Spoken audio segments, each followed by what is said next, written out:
처음 도쿄 여행을 준비하다 보면 워낙 크고 볼거리도 많은 데다가 각 지역마다 분위기와 매력이 뚜렷하게 달라서 여행 준비를 어떻게 해야 되는지 고민되시는 분들 많으실 거예요.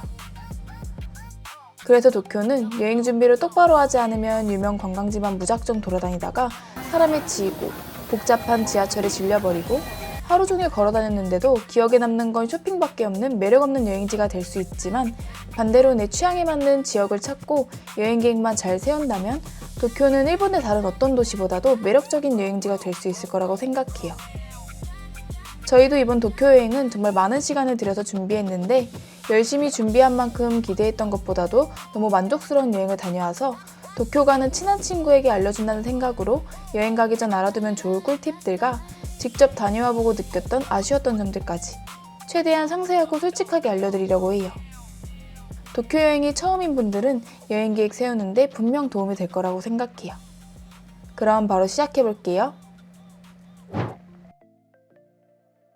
도쿄는 생각보다 규모가 크고 특징이 다른 다양한 지역들이 있어서 여행을 준비할 때 가장 먼저 도쿄가 어떻게 생겼고 각 지역마다 어떤 특징이 있는지 알아보고 내 여행 스타일에 맞게 일정을 정하는 게 중요하다고 생각해요. 도쿄에서 관광객들이 많이 찾는 지역으로는 크게 시부야, 신주쿠, 우에노, 아사쿠사, 긴자, 롭pongi 등이 있어요. 근데 각각의 지역들 간에 거리가 꽤 멀리 떨어져 있는 경우가 많기 때문에 동선이나 일정을 잘못 짜면 아까운 여행 시간을 대부분 이동하는 데 써버릴 수 있어요. 가장 먼저 도쿄 하면 떠오르는 지역, 시부야는 도쿄를 처음 가는 사람이라면 필수로 가봐야 할 도쿄의 대표 번화가로 유명한 스크램블 교차로를 비롯해서 수많은 인기 브랜드샵, 쇼핑몰, 맛집, 카페 등이 모두 모여있고 늦은 밤까지 관광객뿐만 아니라 일본 현지 사람들까지 가득해서 도쿄 특유의 트렌디한 분위기를 가장 잘 느낄 수 있는 지역이라고 생각해요. 뿐만 아니라 도쿄 시내를 한눈에 볼 수 있는 시부야 스카이 전망대, 그리고 일본의 패션 문화를 느낄 수 있는 하라주쿠, 오모테산도이즈까지 걸어서 이동할 수 있어서 하루 정도 시간을 잡고 둘러보기 좋아요. 그래서 시부야는 쇼핑, 맛집, 도쿄의 화려한 분위기를 좋아하는 분들에겐 가장 잘 맞는 지역이지만 쇼핑에 관심이 없거나 한적한 분위기를 좋아하는 분들에겐 너무 복잡하고 정신없는 지역처럼 느껴질 수 있는 곳이라고 생각해요. 다음으로 신주쿠. 신주쿠도 백화점 같은 대형 쇼핑몰이 모여있고 돈키호테 매장도 여러 개 있어서 하루 종일 다녀도 다 돌아보기 힘들 정도로 쇼핑 좋아하는 사람들에겐 천국 같은 곳이에요. 또 저녁이 되면 거리 곳곳에 네온 사인이 켜지고 수많은 사람들이 몰려들면서 도쿄 특유의 화려한 밤 문화를 가장 강하게 느낄 수 있는 지역이기도 해요. 특히 가부키초는 일본 최대 규모의 유흥가로 유명한데 좁은 골목마다 술집, 이자카야, 바들로 가득하고 늦은 밤까지도 사람들로 북적여서 일본의 그 어떤 지역보다도 화려한 곳이에요. 그리고 좁은 골목골목마다 일본 감성 가득한 술집이 넘치는 골든가이, 오모이데 요코초 같은 골목들도 있어서 밤에 가볍게 술 한잔하거나 도쿄만의 독특한 밤을 느끼기 좋은 곳이에요. 단 신주쿠 일부 술집들은 자릿세 명목으로 관광객한테 말도 안 되는 금액을 부과하는 곳도 있으니까 들어가기 전에 구글 리뷰는 꼭 확인해보는 게 좋아요. 또 세계에서 가장 이용객이 많은 역으로 알려져 있는 신주쿠역은 실제로 가보면 길 찾기도 어려울 정도로 규모가 정말 크지만 그만큼 안 가는 곳이 없어서 도쿄 어느 지역으로 이동하더라도 접근성이 좋아요. 하지만 가족여행이나 조용한 분위기를 선호하는 분들에겐 신주쿠는 조금 부담스럽게 느껴질 수 있는 곳이라고 생각해요. 다음으로 우에노와 아사쿠사는 일본 특유의 전통적인 분위기를 느끼기 좋은 지역으로 도쿄 여행을 준비하는 분들이 가장 많이 선택하는 또 다른 지역 중 하나예요. 먼저 아사쿠사는 일본의 전통적인 분위기를 느낄 수 있는 유명한 사찰, 센소지가 있어서 아, 내가 일본 여행 왔구나 하는 느낌이 가장 많이 드는 곳이에요. 일본 특유의 전통적인 건물들, 기모노를 입고 사진 찍는 관광객들, 다양한 일본만의 문화를 경험해 볼 수 있어서 도쿄 여행 중 한 번쯤은 꼭 가볼 만한 곳이라고 생각해요. 또 도쿄의 랜드마크 스카이트리도 가까워서 함께 둘러보기 좋아요. 저희는 일몰 시간에 맞춰 6시쯤 방문했는데 노을빛으로 물드는 도쿄와 수많은 불빛으로 반짝이는 밤의 도쿄까지 모두 볼 수 있어서 여행 중 기억에 많이 남는 순간 중 하나였어요. 다음으로 아사쿠사와 함께 둘러보기 좋은 우에노는 도쿄의 다른 지역과는 또 다른 일본 현지 로컬 분위기를 느낄 수 있는 지역이에요. 활기 넘치는 아메요코 시장에서는 다양한 먹거리와 빈티지 쇼핑을 즐길 수 있고 잠시 여유롭게 산책하며 쉬어갈 수 있는 우에노 공원, 또 전 세계의 유명 작품들을 만날 수 있는 국립서양미술관까지 있어서 다채로운 매력을 경험할 수 있는 지역이라고 생각해요. 게다가 나리타 공항에서 환승 없이 빠르게 이동할 수 있어서 도쿄 여행의 시작 또는 마지막을 보내기에도 좋은 곳이에요. 다만 시부야나 신주쿠처럼 화려한 분위기를 기대한다면 두 지역은 조금 조용하게 느껴질 수도 있는 곳이라서 도쿄 특유의 화려함과 쇼핑을 좋아하는 분들보단 일본 특유의 분위기와 전통적인 매력을 좋아하는 분들에게 더 잘 맞는 지역이라고 생각해요. 다음으로 도쿄의 가장 세련된 모습을 볼 수 있는 긴자는 깔끔하게 정돈된 거리, 그리고 길을 따라 즐비한 명품 브랜드 매장과 백화점들로 쇼핑을 좋아하는 분들이라면 필수로 방문해야 하는 지역이에요. 또 긴자에서 조금만 걸어가면 하루에도 수백만 명이 이용하는 일본 최대 규모의 터미널 도쿄역이 있어요. 도쿄역은 내부부터 외관까지 일본 특유의 매력적인 건축물을 볼 수 있어서 긴자에 방문한다면 함께 둘러보기 좋은 곳이라고 생각해요. 저희도 저녁 시간에 도쿄역을 방문했는데 일반적인 기차역과는 달리 웅장하면서도 전통스러운 분위기가 인상적이더라고요. 긴자와 도쿄역은 쇼핑과 맛집, 그리고 깔끔하고 고급스러운 분위기를 좋아하는 분들에게 추천하고 싶은 지역이에요. 마지막으로 도쿄의 현대적인 도시의 모습을 가장 잘 느낄 수 있는 롯본기는 도쿄 미드타운, 롯본기 힐즈, 아자부다이 힐즈 같은 랜드마크들이 모두 모여있어 거대하고 압도적인 도시 풍경을 감상할 수 있고, 또 도쿄하면 빼놓을 수 없는 도쿄타워를 가장 예쁘게 볼 수 있는 전망 포인트들도 많아서 한 번쯤 꼭 가보는 걸 추천하고 싶어요. 롯본기에는 분위기 좋은 레스토랑과 바도 많아서 도쿄 여행 중 조금 특별한 저녁 시간을 보내고 싶은 분들에게도 잘 어울리는 지역이에요.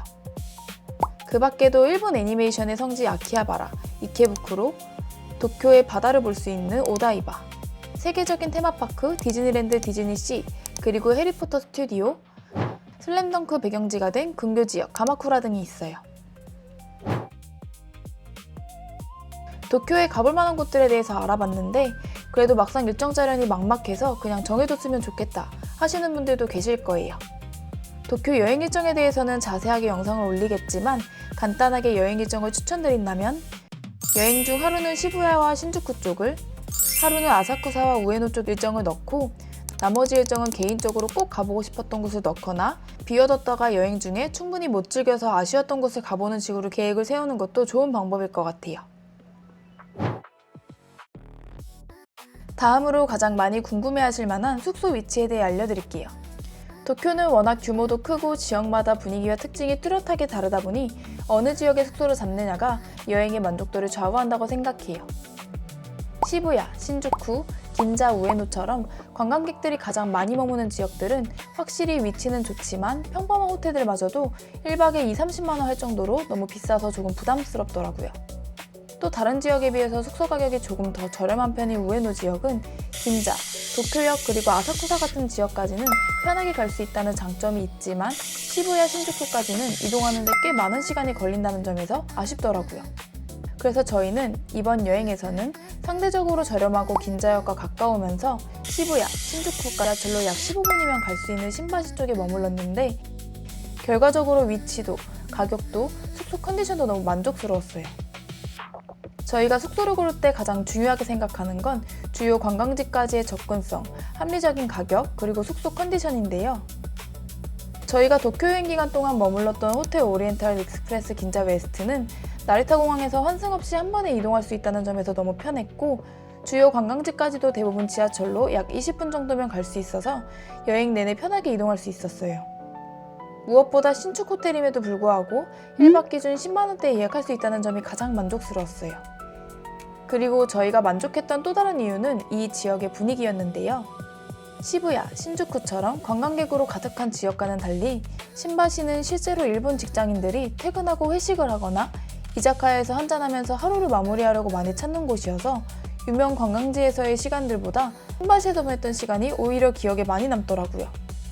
그래서 숙소는 시부야, 신주쿠, 긴자, 우에노 같은 주요 관광지역도 물론 좋겠지만 저희가 머물렀던 호텔처럼 어디든 이동하기 편하고 가격도 상대적으로 저렴한 곳도 찾아보는 걸 추천해요. 도쿄 지하철은 누구나 한 번쯤 들어봤을 정도로 복잡하기로 유명하죠. 하지만 반대로 생각해보면 그만큼 노선이 촘촘하게 연결되어 있어서 도쿄는 어디든 대중교통만으로 편하게 이동할 수 있다는 장점이 큰 곳이기도 해요. 이번에 저희는 3박 4일 동안 72시간 지하철 패스권과 이코카 교통카드를 함께 사용하며 다녀봤는데 저희가 두 가지 모두 직접 써보면서 느낀 장단점을 솔직하게 알려드릴게요. 먼저 도쿄 여행 준비하다 보면 24시간, 48시간, 72시간 지하철 패스권에 대해 많이들 보셨을 텐데요. 저희는 이번에 72시간 패스권을 미리 구매한 뒤 도쿄 도착해서 실물카드로 교환해서 사용했어요. 사실 이번 여행에서 너무 무리하게 돌아다니지 않으려고 했음에도 불구하고 도쿄가 워낙 즐길 거리도 많기도 하고 지하철이 너무 잘 되어 있다 보니까 하루에도 몇 번씩 지하철을 타게 되더라고요. 그래서 결과적으로 72시간 패스권을 구매했던 가격 이상으로 충분히 많이 사용했어요. 다만 지하철 패스권은 도쿄 지하철의 모든 노선을 이용할 수 있는 건 아닌데요. 노선도에서 동그라미로 표시된 도쿄 메트로와 도에이선 지하철은 이용할 수 있지만 이렇게 네모 모양의 JR 노선은 이용이 안 되기 때문에 이동할 때 가끔 제한이 생길 수 있어요. 근데 제한적인 곳이 생각보다 많지 않아서 저희는 3박 4일 동안 단 한 번을 제외하고는 거의 모든 일정을 패스권만으로 이동할 수 있었어요. 그래서 숙소 위치와 여행 동선이 동그라미로 표시된 도쿄 메트로와 도에이선 위주라면 지하철 패스권을 이용하는 것도 좋은 선택이라고 생각해요. 반대로 이런 부분이 복잡하게 느껴지거나 노선 신경 쓰기 싫고 그냥 편하게 다니고 싶다면 스이카나 이코카 같은 교통카드를 이용하시는 게 더 좋은 선택이라고 생각해요. 정말 작정하고 돌아다니지 않는 이상 패스권과 금액 차이가 그렇게 크지는 않고 편의점이나 자판기에서도 체크카드처럼 편하게 이용할 수 있다는 장점도 있어요.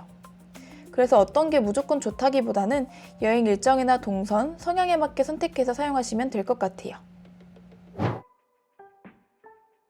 도쿄에는 나리타 공항, 하네다 공항 이렇게 두 개의 주요 공항이 있는데 하네다 공항은 도쿄 시내와 가까워 이동 시간이 짧다는 장점이 있고 나리타 공항은 시내와는 조금 떨어져 있지만 항공권 선택지가 많고 상대적으로 더 저렴한 경우가 많아 도쿄를 방문하는 관광객들은 나리타 공항을 더 많이 이용하는 편이에요.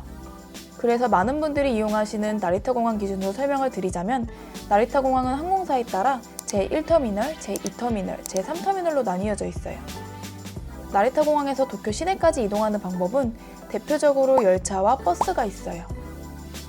먼저 스카이라이너와 나리타 익스프레스는 모두 전 좌석이 지정석이라서 입국 심사 후 무거운 짐을 끌고 서서 갈 걱정 없이 가장 편하고 쾌적하게 이동할 수 있다는 장점이 있어요. 스카이라이너의 경우 우에노와 니포리까지, 나리타 익스프레스는 도쿄역, 시부야, 신주쿠 같은 주요 JR역까지 환승 없이 빠르게 이동할 수 있지만 요금이 각각 약 2,580엔, 약 3,300엔 정도로 비싼 편이고 도착지 외 지역으로 이동할 경우 환승을 해야 한다는 단점이 있어요. 다음으로 게이세 액세스 특급 열차는 일반 지하철처럼 생긴 전철인데 가격은 편도 약 1,400엔대로 저렴한 편이고 아사쿠사, 신바시, 긴자 등과 같은 일부 지역까지 별도의 환승 없이 한 번에 이동할 수 있다는 장점이 있어요. 하지만 이동하는데 약 1시간 20분 정도 소요되고 좌석이 보장되어 있지 않아 자리가 없는 경우엔 서서 가야 할 수도 있다는 단점이 있어요. 마지막으로 버스를 이용하는 방법이 있는데요. 저가 고속버스와 일반 공항 리무진 버스로 나뉘어져 있는 버스는 짐칸이 따로 있어서 짐이 많은 분들이 타기 좋고 특히 제3터미널로 도착하시는 분들은 제1, 2터미널로 이동할 필요 없이 바로 시내로 갈 수 있다는 장점이 있어요. 단 공항 리무진 버스의 경우 주요 지역의 특정 호텔 그리고 디즈니랜드 호텔 바로 앞 또는 근처에서 내려주지만 요금이 비싼 편이에요. 그래서 저희는 이번에 제3터미널로 입국해서 두 버스 중 저가 고속버스를 현장에서 티켓을 발권한 후 이용했는데 출발지가 제3터미널이기 때문에 편안하게 앉아서 갈 수 있다는 장점도 있고 시간이 좀 걸리긴 하지만 상대적으로 저렴한 금액으로 편하게 도쿄 시내 중심지까지 이동할 수 있었어요. 결국 내가 묵는 숙소 위치와 도착 터미널 그리고 예산에 맞춰서 미리 확인한 후 거기에 맞는 교통수단을 선택해서 이동하시는 게 가장 중요하다고 생각해요. 도쿄는 대부분의 가게에서 카드 결제가 가능하고 카카오페이, 알리페이 같은 간편 결제도 많이 지원하고 있긴 하지만 유명 맛집부터 골목골목 숨겨진 현지 맛집까지 다양한 식당들이 아직까지 현금 안 받는 곳들이 꽤 많은 편이에요. 그래서 일본 여행을 준비하실 때는 미리 환전을 조금 해두시거나 트래블로그 같은 카드로 수수료 없는 ATM에서 미리 현금을 뽑아 여행 다닐 때 챙겨 다니시는 걸 추천해요. 그리고 요즘은 일본에서 카카오페이 결제가 가능한 곳도 많기 때문에 카카오페이도 미리 등록해 두시는 걸 추천해요. 실물 카드나 현금을 챙기지 못한 당황스러운 상황에서 간편하게 결제할 수 있는 것도 좋았고 또 GU, 빅카메라, 돈키호테, 파르코, 공항 등 다양한 할인 혜택도 있어서 이번에 저희도 꽤 유용하게 썼어요. 너무 즐거운 도쿄 여행을 다녀와서 다른 그 어떤 여행지보다도 더 해주고 싶은 얘기가 많아서 영상이 길어졌는데, 도쿄에서 빼놓을 수 없는 맛집, 도쿄 일정 짜는 방법, 만족스러웠던 기념품 등등 아직 하고 싶은 말이 많아서 이건 따로 영상을 만들어서 올려볼게요. 긴 영상 끝까지 봐주셔서 정말 감사하고요. 즐거운 여행 되시길 바랄게요. 영상이 도움이 됐다면 구독과 좋아요도 부탁드릴게요. 시청해주셔서 감사합니다.